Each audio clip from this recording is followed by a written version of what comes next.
Welcome to Shatter. Support the channel by liking, commenting, and subscribing. I promise even more interesting stories. You'll get intimacy when I feel like it, she said. Then she looked down at her phone, scrolling like she hadn't just gutted me in the middle of our own kitchen. No pause. No flicker of guilt. Just the flat, dead tone of someone who knew exactly what they were doing and didn't care. I stood there for maybe 3 seconds. Didn't speak. Didn't move. Didn't even breathe. And then something shifted. I smiled. Not the kind of smile you give when you're amused. The kind you give when you've finally seen the truth for what it is. When the fog lifts. When you realize the fight is over, because it never really started. She wasn't negotiating. She was declaring. And I wasn't a husband in that moment. I was background noise. So I walked out. Not angrily. Not slamming doors. Just done. That night, she slid into bed like nothing had happened. Rolled away from me, as always. Her back had become my view every night. The silence between us had become my lullaby. I lay there, staring at the ceiling, not replaying her words, but rewinding everything that had led to them. The slow erosion, the invisible retreat, how she stopped laughing at my jokes, how her eyes never lingered anymore, how touch had turned from instinct into currency she could withhold at will. Looking back, she'd been saying that sentence for years. She'd just finally found the words to match it. I didn't sleep. Not because I was heartbroken, because I was calculating. By morning, I already knew. This wouldn't be some screaming match. No ultimatums. No begging. No, we need to talk. I'd dismantle this life silently, piece by piece, until there was nothing left for her to control. That morning, I didn't make her coffee. Didn't kiss her forehead. Didn't say a word. I just left the house like a ghost wearing my skin. At work, I wasn't distracted. I was focused. I'd been cast as the man too loyal to leave, too comfortable to walk away. She'd confused my patience for surrender. She was about to learn the difference. No rage. No spectacle. Just absence. The kind of absence you can't negotiate with. Because when a man stops spinning in someone's orbit, he doesn't stay still. He drifts. And I was already gone. That night, I lay in bed again beside her. Both of us turned away. Her phone screen flicked on and off in the dark, lighting the wall instead of my face. My side of the bed felt like the edge of a cliff. I didn't reach across it. And for the first time in a long time, I wasn't waiting for her to turn back. She didn't notice it the first day, maybe not even the second. At breakfast, I sat across from her, reading the news on my phone. No eye contact. No, how'd you sleep? No asking if she wanted oat milk in her coffee like I used to. She talked about her manager, a canceled meeting, someone's birthday. I nodded once. Didn't reply. Didn't smile. She kept glancing up, waiting for something. A flicker of irritation, sarcasm, curiosity, anything. But I gave her nothing. That night, I came home later than usual. I'd gone to the gym after work, then taken the long way home just to stretch the silence a little further. She was on the couch in one of those satin robes I hadn't seen in a year. Hair curled. Wine poured. Movie paused on the streaming menu like she was setting a stage. "You're late," she said, casual, but too casual. I set my keys down without looking at her. Didn't realize we were on a clock. The shift in my tone hit her. Just for a second, her posture changed, like she'd felt the ground tilt beneath her feet. I cleaned up the mess she'd left in the kitchen. Wrappers, a half-empty takeout box, without a word. No sighing. No guilt trip. Just silence. She followed me in. "You okay?" "Better than I've been in a long time." I walked past her and went upstairs. Shut the door. No anger. No drama. Just the quiet sound of detachment. The next day, she tried harder. Lipstick before I got home. Table set for 2. Pasta from scratch, candle lit. I sat. Ate. Thanked her. Didn't compliment the food. And when she reached across the table, brushing my fingers, I pulled my hand back as if I hadn't even noticed. Her hand froze. Then she looked away. It was working. She had built her identity on control, doling out affection when it suited her, creating distance, then blaming me for not closing it. Now, for the first time, she was living inside the cold she had once manufactured for me. The texts started after that. Midday check-ins she never used to send. "Hope your morning's going okay. What do you want for dinner?" "Miss you." I didn't ignore them. I responded, with precision. "Thanks. Doesn't matter. All good." Each reply a scalpel. each word a mirror. I was becoming everything she once accused me of being: distant, indifferent, unreachable. Only now, it was deliberate. And it scared her, because she'd built this game on the belief that I wouldn't leave the table, no matter how she played the cards. What she didn't realize was simple. A man doesn't need to raise his voice to make you feel the loss. Sometimes, all he has to do is stop waiting. I knew the exact moment the silence stopped feeling like a victory to her and started feeling like a threat. It wasn't dramatic, no yelling, no begging. It was subtle, quiet, but it was there. She called me at work in the middle of the day, something she never did unless there was a bill to be paid or an errand she couldn't handle. Her voice was lighter than usual, almost forced. She said she just wanted to hear my voice. I let a pause stretch long enough for her to feel it before asking, "Everything okay?" She gave a nervous little laugh. "Yeah, I guess I just missed you." I didn't return the sentiment. I didn't have to. The silence on my end said everything. She rushed to end the call before I could. That night, I didn't hurry home. I let the clock drift past 8 p.m. before walking through the door. She was waiting in the living room, dressed like we had dinner reservations. We didn't. She mentioned a new restaurant she wanted to try, said we could go and just talk. I hung up my jacket, calm and steady. I already ate. Her face fell just enough for me to notice before she caught herself. She said maybe another time. I told her maybe and walked upstairs. She didn't follow. 2 days later, I made my first financial move. I rerouted a portion of my salary to a private account she didn't have access to. Quiet, clean, invisible.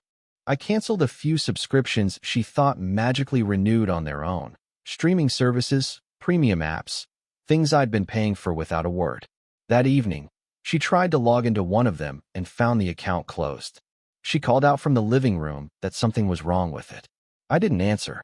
She waited, expecting me to fix it. I didn't. The unraveling had begun. I noticed her watching me more. Not the way a wife watches a husband she loves, but the way someone watches a door they think might close without warning. When I went out, she'd ask where I was going. I kept my answers short. Out. Gym. With people. Every vague word was another seed planted. She used to be the center of my orbit. Now she was just a detail. One night, I caught her going through my laundry under the pretense of folding it. She lingered over receipts, tags, anything that might tell her more than I was willing to share. I didn't call her out. I let her wonder. This wasn't revenge. This was exposure. I wasn't angry anymore. I wasn't hurt. I was simply gone. And the most dangerous man in the world isn't the one who yells. It's the one who lies down beside you at night, knowing he's already left. I didn't expect to find anything that night, but I checked anyway. Her phone was on the charger in the kitchen, screen dark. She was upstairs in the shower. I didn't snoop, not in the way she'd accuse me of. I just glanced. A preview banner lit up the screen. A name I didn't recognize. A short message. Last night was fun. Same time Friday. I didn't touch the phone. Didn't scroll. I didn't need the details. Details make you react. And I wasn't reacting anymore. Instead, I poured myself a glass of water, drank it slow, and put the glass in the sink without a sound. By the time she came down in her robe, I was on the couch, scrolling through my own phone like nothing had changed. Because in my mind, nothing had. This only confirmed what I'd already known. She sat on the opposite end of the couch, glancing at me as if waiting for some shift in my tone or posture. I gave her nothing. That silence pressed harder on her than any question ever could. Over the next few days, I kept pulling bricks from the wall she thought was solid. Canceled more subscriptions. Moved another portion of my pay into the private account. Changed the passwords to a few utilities. Nothing dramatic, just enough to make her realize she was no longer in control of everything she thought she was. And then came the dinner party. Friends of ours, well, mostly hers, invited us over. She insisted we go. I agreed, calmly. At the table, she reached for my arm when the conversation turned to relationships. I didn't flinch, but I didn't lean in either. I answered questions like we were two separate people who happened to share a mortgage. I caught her forcing a laugh when someone asked how we were doing.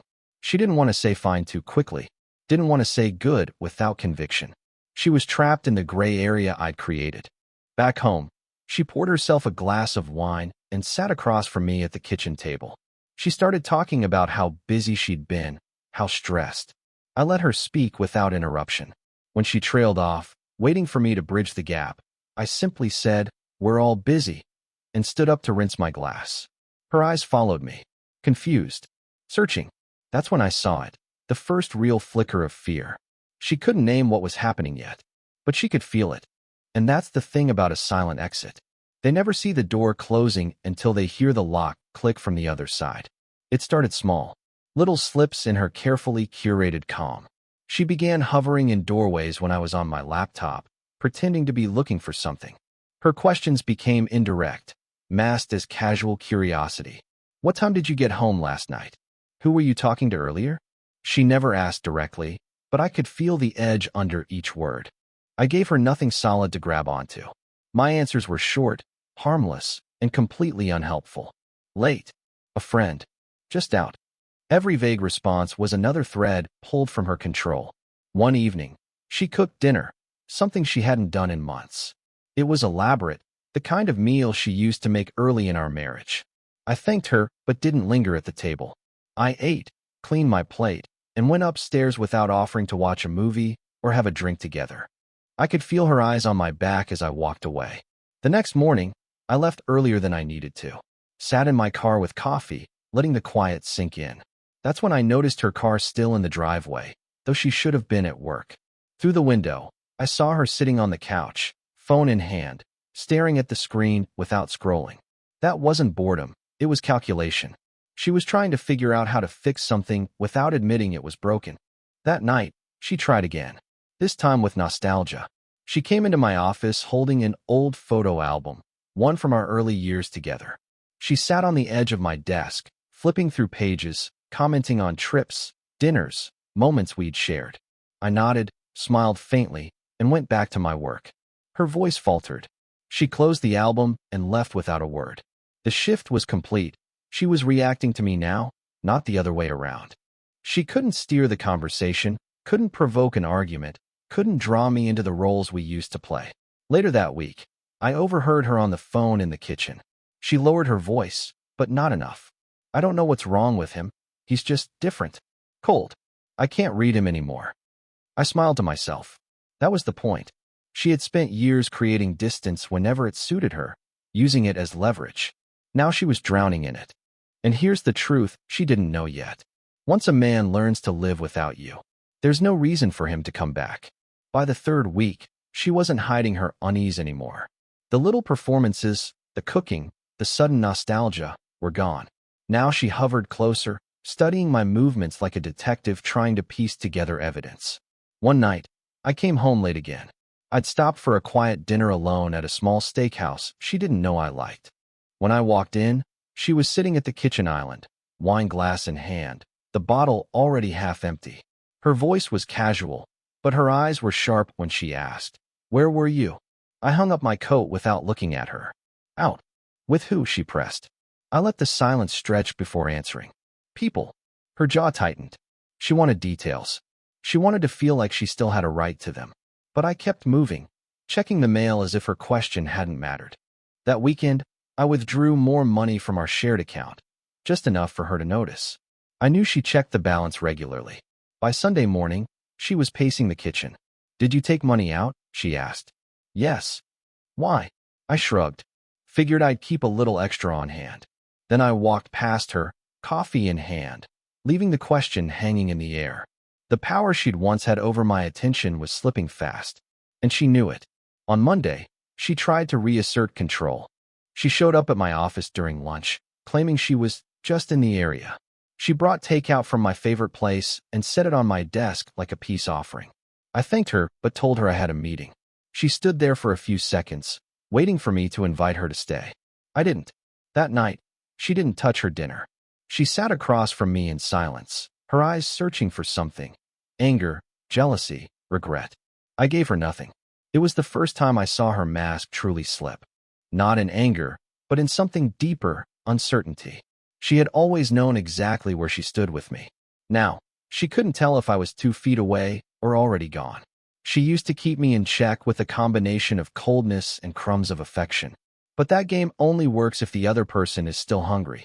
And I wasn't hungry anymore. What she didn't understand was that I wasn't pulling away to punish her.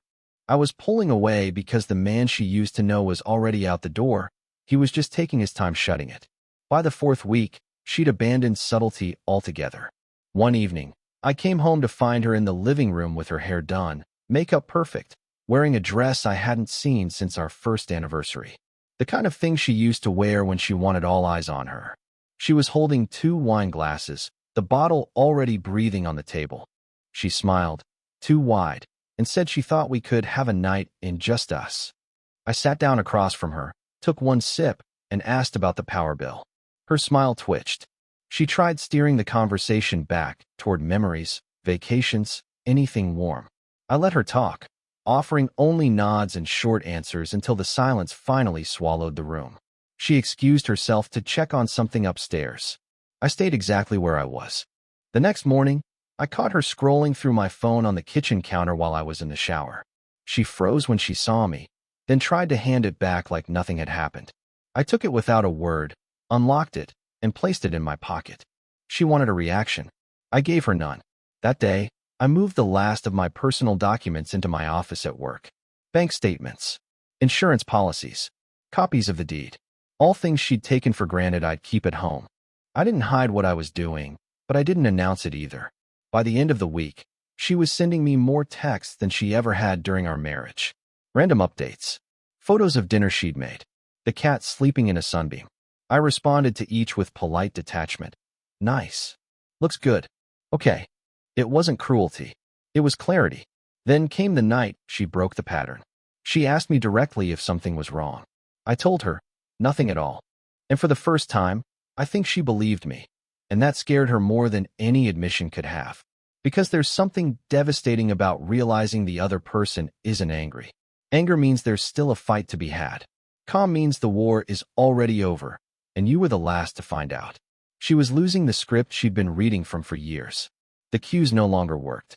The pauses she expected me to fill stayed empty. She used to control the temperature in the room.